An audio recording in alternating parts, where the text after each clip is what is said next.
న్యాయ వ్యవస్థ అంతిమం ఇంకా.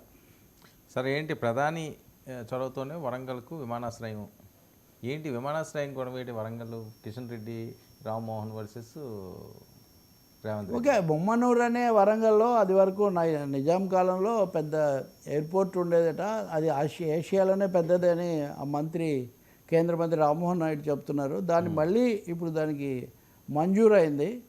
దానికోసం భూసేకరణ 200 ఎకరాల పైన ఎంతో కావాలి చెయ్యని అన్నారు. ప్రశ్న ఏంటంటే అది జరుగుతుంది. అక్కడికి మా వల్ల వచ్చిందని కాంగ్రెస్ వాళ్ళు, మా వాళ్ళు వచ్చిందని బీజేపీ వాళ్ళు దాదాపు ఘర్షణ పడితే పోలీసులు విడదీయాల్సి వచ్చింది. ఇక్కడ ముఖ్యంగా నేను చెప్పదలుచుకుంది, రామ్మోహన్ నాయుడు మాట్లాడారు, పక్కన కిషన్ రెడ్డి కూడా ఉన్నారు.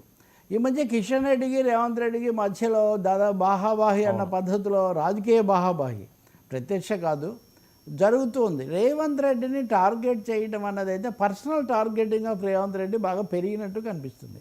అది ఒక పార్టీ కాదు. ఇక్కడ రామ్మోహన్ నాయుడు ఇంట్రెస్ట్ ఏమంటే, రామ్మోహన్ నాయుడు తెలుగుదేశం, ఆయన బీజేపీ కాదు. పైగా రేవంత్ రెడ్డికి ఆయనకు గతంలో బాగా సంబంధాలు ఉండే అవకాశం కూడా ఉంది.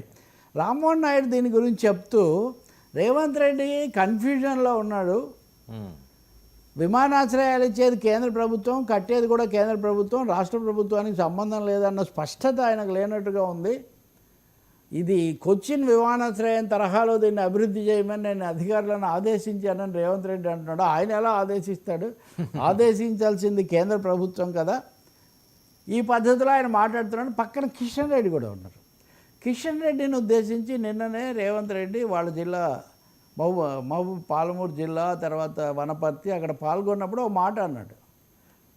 పెడుతున్నారా?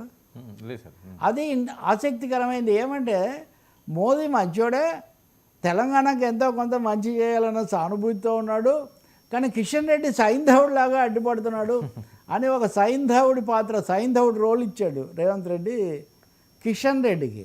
దీనికి కారణం బహుశా అందరూ తన మీద దాడి చేస్తున్నారు కాబట్టి తను కూడా దానికి ధీటుగా చెప్పాలి అని ఆయన గట్టిగా అనుకున్నట్టుగా ఉన్నారు. దానికి తగినట్టే ఈరోజు ఉదయం నేను చూస్తుంటే కూడా ఆ టనల్ ఎస్ఎల్బిసి, ఆ టన్నల్ కూలిపోవటము, దానికి సంబంధించిన వాళ్ళు 8 మంది ప్రాణాలు దాదాపు ఆశ వదులుకున్న పరిస్థితి కనిపిస్తుంది. హరీష్ రావు అక్కడుండి ఆయన కూడా దాదాపు వ్యక్తిగత స్థాయిలోనే, అంటే ఒకే కాలంలో హరీష్ రావు, కిషన్ రెడ్డి, వాళ్ళకి తోడుగా రామ్మోహన్ నాయుడు కూడా రావటం, అందరూ రేవంత్ అని అంటున్నటువంటి పరిస్థితి చూస్తే మటుకు ఎన్డీఏ యాజ్ ఏ హోల్, ఇప్పుడు తెలుగుదేశం అనే మొహమాట పాత బంధం కూడా పక్కన పెట్టి ఆయన మీద బహుశా తీవ్రంగా దాడి చేయబోతున్నారు అనేది ఒకటి అర్థమవుతుంది. ఇదే సమయంలో కాంగ్రెస్ అధిష్టానం ఆయన ఎవరో మీనాక్షి నటరాజన్ పంపించింది. ఆమె గాంధీ గారిలాగా నిరాడంబర మూర్తి, అవి నా కథలన్నీ వస్తున్నాయి కాబట్టి ఆమె పార్టీలో నుంచి ఆమె మొదలుపెట్టారు. సో ముప్పేట దాడి అయితే ఒకటి రేవంత్ రెడ్డి మీద జరుగుతున్నటువంటి కనిపిస్తుంది. మరి ఈ సమయంలో ఆయన మరింత జాగ్రత్తగా ఉండి తన విధానాలతో ఎలా ఆకట్టుకుంటారనేది ఒకటైతే, ఆయన కూడా ఒక పెద్ద జాబితానే విడుదల చేశాడు, కిషన్ రెడ్డి ఇవన్నీ ఏమీ చేయలేదు అని. కాబట్టి యుద్ధం ముదురుతుంది.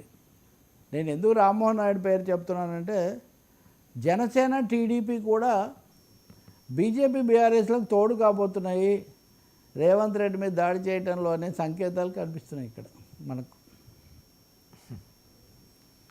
ఎందుకంటే చక్కగా ఎయిర్పోర్ట్ ఇచ్చామని అక్కడితో ఆగకుండా ముఖ్యమంత్రి కన్ఫ్యూజన్లో ఉన్నాడు, అవన్నీ ఇవన్నీ మాట్లాడారంటే వీళ్ళిద్దరు మొన్నే దావోస్లో చాలా వీళ్ళు చెప్పండి.